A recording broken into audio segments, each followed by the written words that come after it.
Beach bistro cafe and restaurant.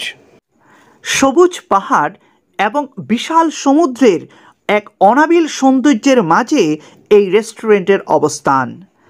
Cox's Bazar marine drive সড়ক দিয়ে হিমছড়ি ঝর্ণার অল্প দূরেই এই রেস্টুরেন্টের অবস্থান। সাগর পাড়ে গিয়ে সামুদ্রিক মাছ দিয়ে ভাত খাবো না তা কি কখনো হয়? তাই আমরা হিমছড়ির সফর শেষ করে আমরা পথ যেতে যেতে দুপুরের খাবার খাওয়ার জন্য এই রেস্টুরেন্টে উঠেছিলাম। আমরা রূপচাঁদা মাছ এবং চিংড়ির অর্ডার করেছিলাম। সত্যি কথা বলতে তাদের রান্নাটা খুবই ভালো ছিল। প্রত্যেকটা রান্না ছিল অত্যন্ত সুস্বাদু।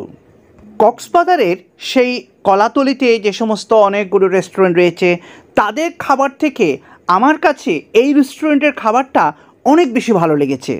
তাই বিষয়টা আপনাদের সাথে শেয়ার করলাম ভিডিওর মাধ্যমে।